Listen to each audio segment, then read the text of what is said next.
Напрягаючий базальтофібробетон – распрацоўка да цэнтра кафедры тэхналогіі бетона і будаўнічых матэрыялаў Інесы Паўлавай. Яна аўтар рэцэптуры інавацыйнага матэрыялу. Усміхаецца. Некалі марыла стаць дыпламатам ці матэматыкам, але зараз ні на што не памяняе сваю прафесію. Постоянно идет развитие, потому что постоянно все это развивается, прогресс идет. Это различные композиционные бетоны с различными сложными характеристиками, которые надо получить, и всегда от этого большое удовольствие, когда эта технологическая задача получается. Ну и, конечно, коллектив, который работает, этой кафедрой очень серьезно, очень хорошие специалисты, которые на ней работают, это испытательный центр, очень хорошие специалисты. Когда, говорю, все работает, функционирует как единый организм, конечно, и приятно работать, и всегда результат.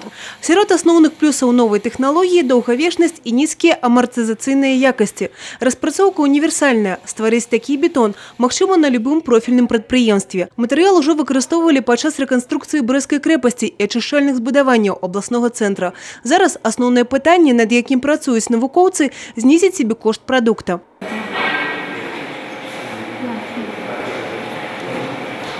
Робот-бармен – распрацоўка студэнта факультэта электронна-інфармацыйных сістэм. Гэта заказ аднаго з буйных вытворцаў малочных прадуктаў. Спецыяльнае праграмнае забеспячэнне дазваляе выкарыстоўваць распрацоўку падчас дэгустацыі. Гэта ўжо другі робот, народжаны тут. Першы – шахматыстка Анастасия.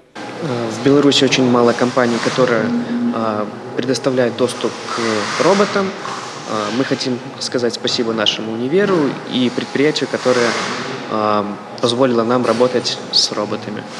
На этой практике в июле прошлого года у нас была возможность поработать с робототехникой, вообще познакомиться, где-то там что-то новое почитать, поучить, поработать в среде моделирования. То есть это среда, где можно вообще компоновать как-то роботов, смотреть, как они будут работать. У нас сегодня будет проходить эргономическое исследование удобства интерфейса текстовых редакторов, таких как Microsoft Word и LibreOffice Writer, который распространяется под свободной лицензией. Для этого вам будет необходимо выполнить типовые задачи в них. Мобільнае даследаванне праводзіцца пры дапамозе пульсометра і энцефалографа і літаральна дазваляе даведацца, пра што думае чалавек пры рабоце з камп'ютарнымі праграмамі. Што для яго зручна, а што не. Распрацоўкай магістранткі Анастасіі Маркінай цікавіцца IT-кампаніі.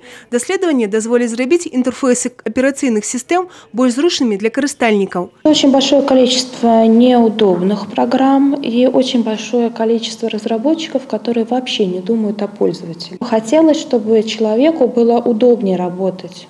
Тем более очень большое количество людей сейчас приходят с других сфер, приходят разного возраста, и хотелось бы снизить для них уровень стресса и нагрузки, которые они испытывают при переходе как раз с бумажных носителей на информационные.